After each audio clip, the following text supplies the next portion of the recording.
He would murder 4 women across 6 days and attempted to kill at least 2 more.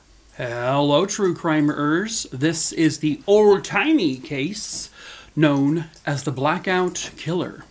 Viewer discretion is advised.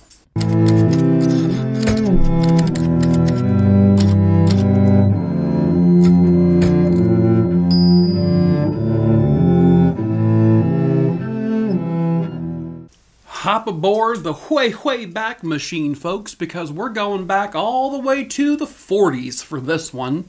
The 1940s, back during a time when color hadn't been invented yet, I believe, and everything and everyone was just black and white. It was a very dull time, very boring, but what can they do before color was invented? So, these are facts.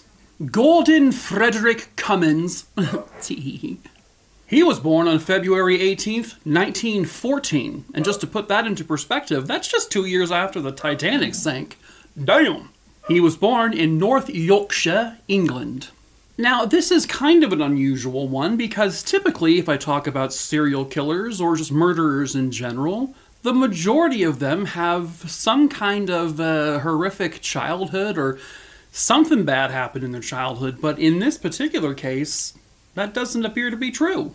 Gordon was the first of 4 kids, and both of his parents were always in the picture. They were both very loving, very supportive people. They weren't filthy, dirty rich, but the family also wasn't poor. They made enough money to support the family and, give the kids whatever they needed. Gordon's mom was a housewife, and his dad actually owned a school that was meant to cater to, I guess, to like the delinquent young folk of the days, and to make sure that they were all properly educated and taken care of. Gordon himself, well, he went to a few different la-di-da type schools, very, private schools, he was very fortunate to have, private education. He was considered very well educated. He took to school very well. He didn't get, amazing grades, but he also didn't get bad grades. He was your very average student. He never got bullied. He never was the bully. He kind of just sort of was there, right? Sort of in the middle. He was done with the high school era sometime around 1930, and then he would attend college. He went to Northampton College of Technology, but he only really stayed there for a couple of years before he just inevitably dropped out. When he was 18, he would move to the Newcastle area, where he got a job working in chemistry. Which is what I guess he really excelled in high school, was chemistry, and that's kind of what work he was looking for. But after a few months, he was fired. And then after that, he got himself a job working as a tanner. No, you silly gooses, he wasn't someone who did spray tans on people.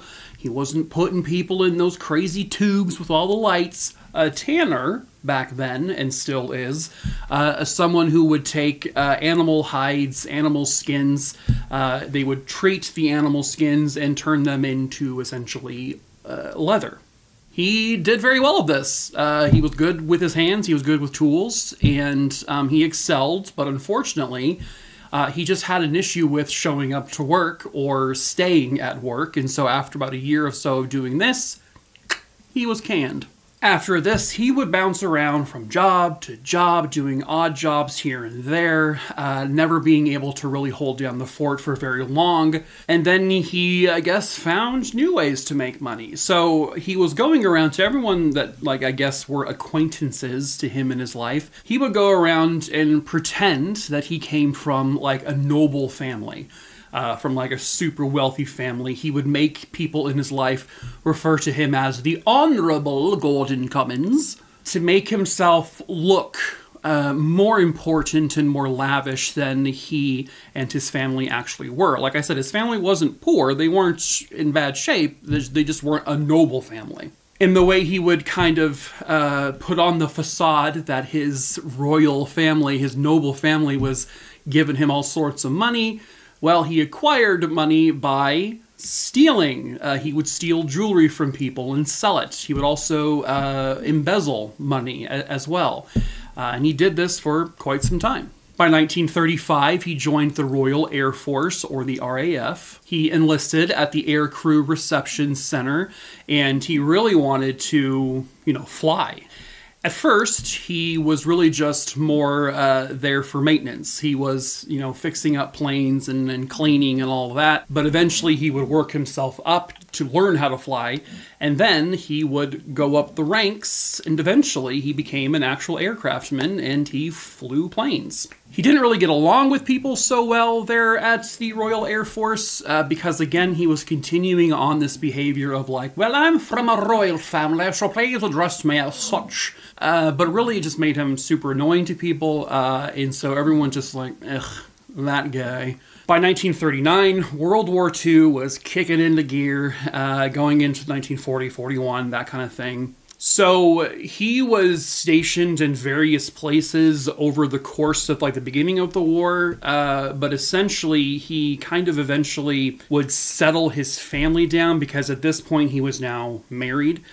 They would settle the family down in London, even though he was stationed in various places. Anytime he was, off duty or whatever, he would go back to London. Now, this again is during the war, and London, like many places, were doing blackouts. Essentially, what that meant back then was they would purposefully make sure none of the lights in the towns and the cities were on, that basically everything was just sort of dark. The reason why they would do that is to prevent the enemies from above seeing and, identifying targets and locations and not just dropping bombs wherever. There were still air raids, and parts of London and other places, of course, were bombed and caused a lot of rubble and chaos and destroyed homes and buildings and all of that. So it was a very obviously very terrifying time, very hectic, very chaotic. And so what would then happen within that was just not helping matters whatsoever. On February 8th, 1942, Gordon was back in London, and he was visiting his wife, and he wanted to go out and have some fun that evening, and so he got some of the family's, their money from his wife, and he said, hey, I'm going to go out on a night in the town and have some fun. I'll be back a little bit later, see? Well, on the morning of February 9th, 1941, a body was found.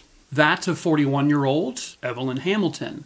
She was a prostitute in the area of London. She was known as someone who would, in particular, servicemen.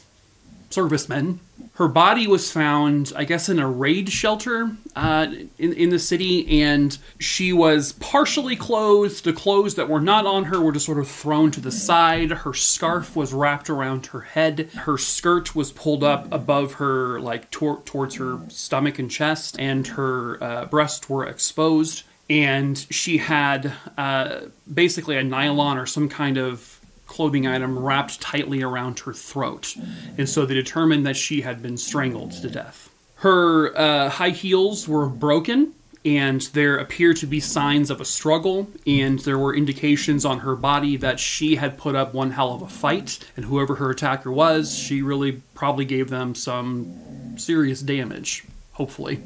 Based on where she was found, the authorities believe that she was probably met by her attacker somewhere near an alleyway as she was trying to walk home, and was accosted and then attacked and then murdered.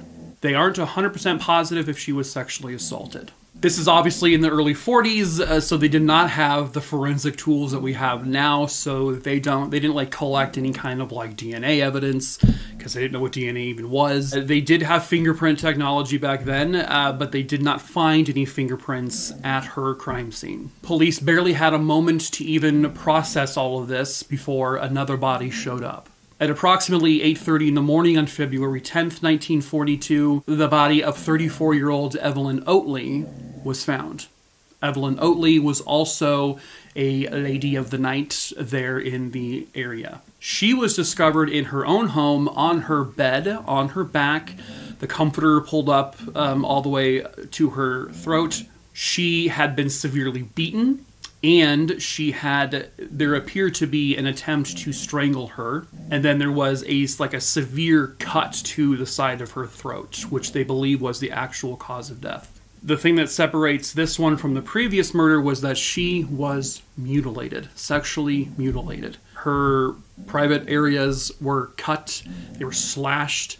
Her abdomen, her breasts, everything was just cut as if this person had some sort of anger towards her, like some severe animosity towards this woman. She did not appear to have any defensive wounds. There did not appear to be any sign of struggle. There did not appear to be any sign of forced entry, so she probably let this individual in.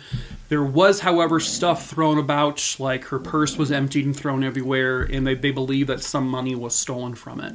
In this particular case, they did find fingerprints at the crime scene on a couple different items.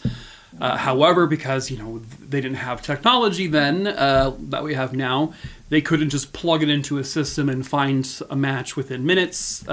So looking like eye to eye, with their eyes, looking against other fingerprints, they didn't find any matches from the get-go. According to a witness, this witness saw Evelyn with a young white male walking with her towards her apartment. He appeared to be kind of like unshaven a little bit. He was about 5'8", 5'9", pretty slim-ish build, and appeared to have a very friendly demeanor. And then another witness at approximately 11:40 p.m. saw Evelyn walk into her place with this unknown man. And that was the last time anyone saw her alive. Apparently people did hear some kind of struggle or screaming taking place within her apartment, but no one actually did anything about it. Again, this is wartime, and it's a crazy, crazy time. So, again, it's different times.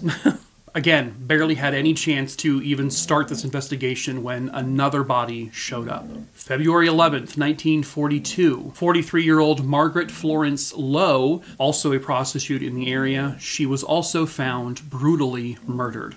A witness said they last saw her at around 1 o'clock in the morning walking into her flat with a white male, approximately 5'8", 5'9". He looked relatively young, sort of unshaven, very similar to the description of the man that was seen with the previous victim.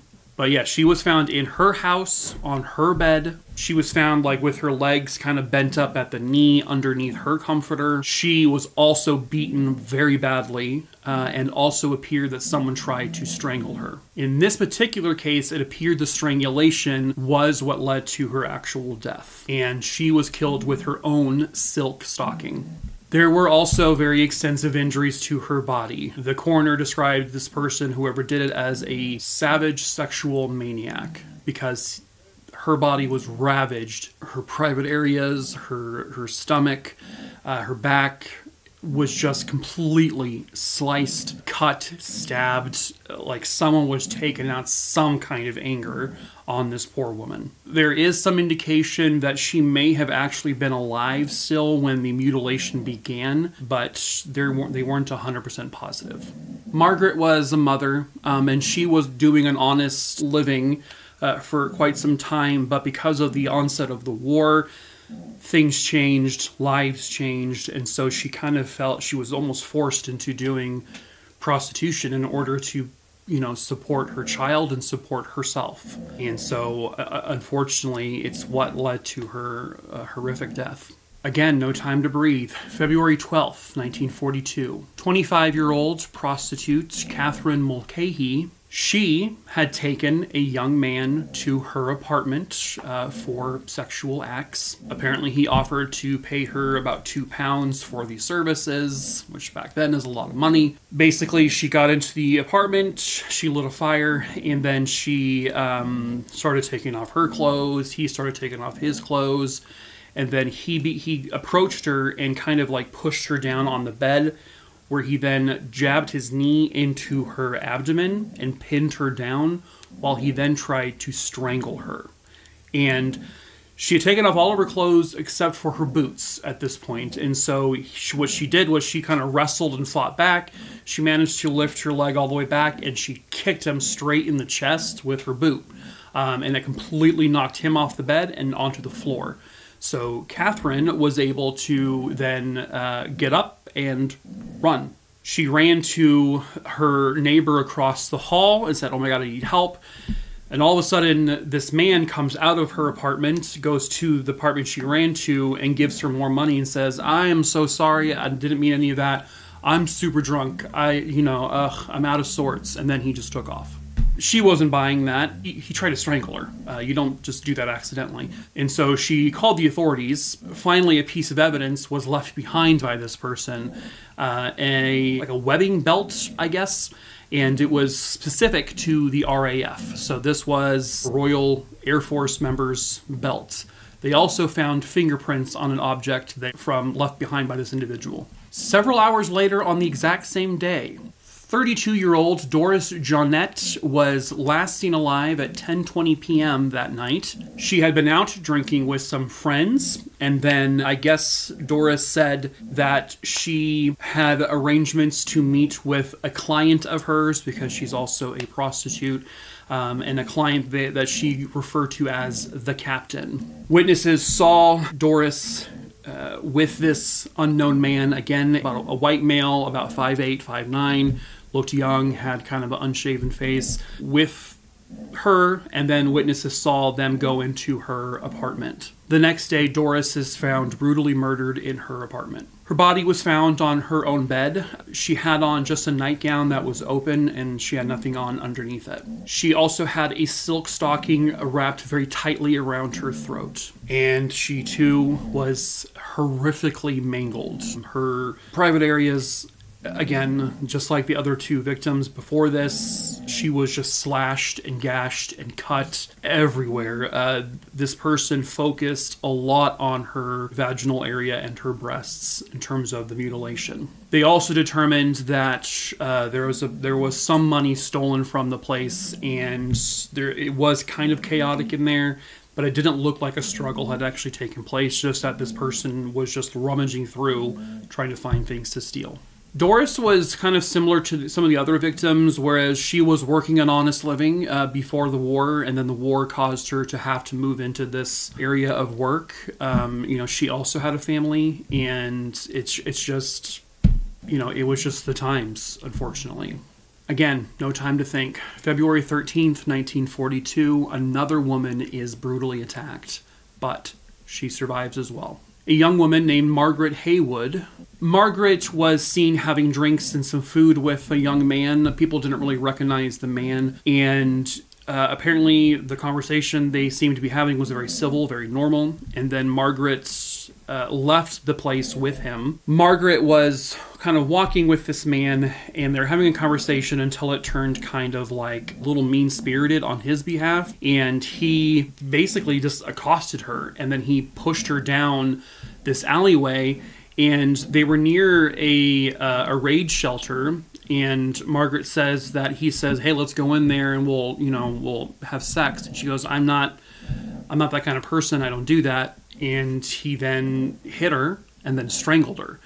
He choked her until she passed out, and then her purse drops to the ground, and he's rummaging through her purse when this 18-year-old kid just happens to be walking by, and he sees what's going on. He says, "Hey, what are you doing?" And so this man who had accosted Margaret, he bolted. And when he did so, he dropped an item. He dropped a gas mask. The authorities were made aware of this, and then she was brought to the hospital, and Margaret would survive. She gave a description of this man. It sounds like she had just met him and didn't really know much about him. But the description she gave was extremely similar to the description of the man involved in these other attacks and murders. So police had collected the gas mask because Margaret said he had it on him. She knows it was his.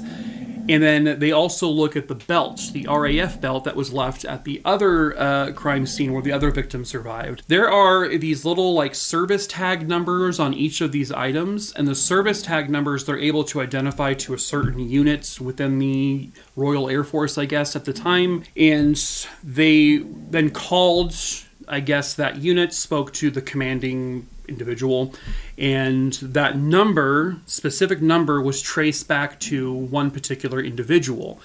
That was Gordon Cummins. Those were his belongings. It was his belt, and it was his gas mask. When they asked Gordon, you know, why are your items at these crime scenes, he's like, I don't know what you're talking about, and he presented his belt and his gas mask. Well, it turns out the belt and gas mask he presented to them at that time were stolen from different servicemen. So basically, he realized he had left them behind at his crime scenes and then stole items to make it look like he didn't lose his at all. So the two surviving witnesses would get a lineup of men, and Gordon Cummins was in those lineup. One of the witnesses basically appeared to be too scared to identify Gordon, maybe perhaps feeling that she may get in trouble or she may get hurt if she does ID him. The other witness was like, nah, that's him. That Gordon, that's the guy that did that to me. And then they took his fingerprints and they ran it against the fingerprints found at the various crime scenes.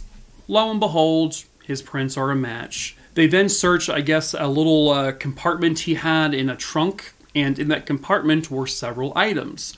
Those items were confirmed to be stolen items from the various crime scenes from the murder victims. He had said, oh, I was just borrowing that trunk from someone. That wasn't even mine. So I didn't take that stuff. But then no one would say like he was borrowing the trunk from them, and really it just didn't seem feasible. He was lying. He denied all of it. He said, I had nothing to do with this. You got the wrong guy, see? It's not me. The lion, see? But the fingerprints, the stolen items, the gas mask, the belt, the eyewitness testimony, the witness description of the man, all matched and pointed to Gordon Cummins. So he was arrested. They basically were calling him responsible for the 4 murders and the 2 attempted murders, but they really only ever actually charged him with the murder of the very first victim, which was Evelyn Hamilton. Throughout the arrest and the trial, he's saying, you got the wrong guy, it's not me. He kept going on about it, but the evidence was overwhelming. His trial, and they do things really fast back then. The murders took place in the February timeframe of 1942. His trial began in April of 1942. They don't mess around back then. And then his trial lasted about 4 or 5 days. The jury deliberated for approximately 35 to 40 minutes. And they came back and said, you're guilty, bud. You're very, very guilty. When trying to figure out why he did all this, they just believed he was this super secret sexual deviant. He didn't really have a genuine motive because, again, he didn't have a horrible childhood. He had a really good childhood. His upbringing was great, loving family, lots of support. He never showed any signs of poor attitude or devious stuff ever in his life. So this was all very just out of nowhere for Gordon. His wife was like, there's no way he did all this. I don't believe it. She stood by him. His family stood by him. But the fact of the matter is the evidence doesn't lie, even back in 1942. There were 2 murders that took place before this in around October of 1941. This is also in an area of London. A young woman named Maple Churchyard and then another woman named Edith Humphreys were both found murdered and strangled, and one of them had some severe cuts and mutilations to her body. Gordon was never formally charged with any connection to those murders, and they never had anything to even say they could say for certain it was him, but he was in the area when those murders occurred. And so they just kind of have a hunch that he was responsible for them. So he may have killed up to 6 women and tried to kill at least 2 more. And they nicknamed him the Blackout Killer because the 4 murders happened during the blackout period when, during the war, when they had all the lights off and everything. And they think he did it during that time because it may have been, he thought maybe it was harder for anyone to see him, for any witnesses to come forward, anything like that. But obviously that wasn't the case. So Gordon's found guilty. And then when it came to sentencing, the judge said this to him: Gordon Frederick Cummins, after a fair trial, you have been found guilty, and on a charge of murder. As you know, why did I change my voice? As you know, there is only one sentence which the law permits me to pronounce, and that is you be taken from this place and put in a lawful prison, and thence to a place of execution, where you will be hanged by the neck until you are dead. May God have mercy on your soul. Again, the accent change. Jesus, Lola has been snoring like a mad lady this entire video. And again, they don't mess around back in the olden days, because his execution was scheduled for June of 1942, just a few quick months after he was convicted. Nowadays, here in the States at least, they're waiting sometimes 25, 30 years for it to happen. He did try to appeal, but the courts were like, no, shut up, you're not appealing this. And so he was denied an appeal. On June 25th, 1942, at Wandsworth Prison, Gordon was walked down the hallway and into a room where an old-timey, rickety gallows was constructed. He was placed on the platform, a bag was put over his head, and then a noose around his neck. They pulled the lever, and he dropped. And he would be pronounced dead just a few moments later. And with his death, at the very least, 4 murder victims and 2 attempted murder victims, and possibly 2 more murder victims, got some kind of justice. And I hope that their families got peace, and I hope the victims themselves are resting in peace.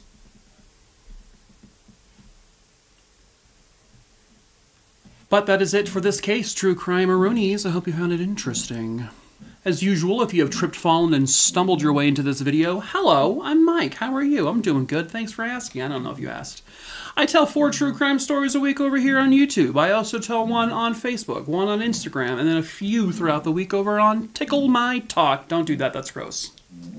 So please subscribe to my channel here. Please give this video a like as it pushes it out to the YouTube universe for more people to see. Share the video if you want to on Facebook and stuff. It's cool. But also follow me on the other platforms. All the links are in my link tree in the description below. If you want to follow me at those places, go for it. Next, if you have a case you want me to cover, please email me. The email is listed below in the description. You can also check my case list first in the link tree. Scroll through it. It's a huge list, but it is alphabetical. If you see the name on there, don't email it to me. It's already there. I will cover it eventually. I just don't know when. If you don't see the name, then email me just where it happened, when it happened, and obviously the name of the people involved, and then I will add it to the list eventually. Next, if you would like to support me in any way, we do sell merch. We sell t-shirts and hoodies and a wine glass and other stuff like that. We do ship internationally, aka around the whole world, folks. You're welcome. If you have a Discord account and you want to join my Discord server, the link is also in the link tree below. Please be over the age of 18 or you'll be kicked out of there foreversville. And then it's just a very chill Discord, very quiet, very just, you know, calm place to hang out, have a conversation. It's not a super busy one. So if you want to join it, by all means do so. But that is it for this video. True crime, a rooney, a dooney, a dingle dongles.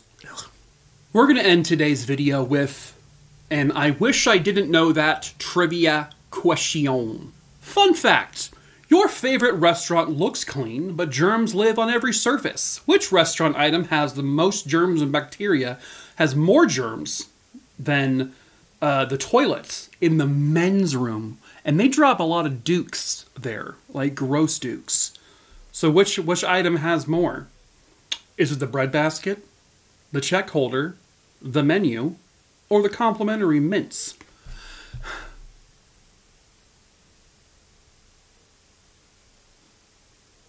I'm waiting. Oh shit, this isn't live. You're not even here. I can't even see your answers. Did you say the breadbasket? You did? Well, you're wrong. That was not a very good answer. I don't even know why you would say that. The correct answer is int, the check holder either. No. But it is, in fact, not the complimentary mints either. The correct answer is the menu. It's got lots of germs, a lot of butt germs and pee-pee germs on it, and a lot of spittles. And a lot of man juice, probably. That's gross. Bless you, Mike. Thank you. Ugh. Where am I going with this? Oh my god, that took a lot out of me, that sneeze. Jesus, I felt like my soul left my body. Well, I might be dead by tomorrow, because I don't know what just happened to me. But anyway, I'll see you later, true crime true crimer people. Bye.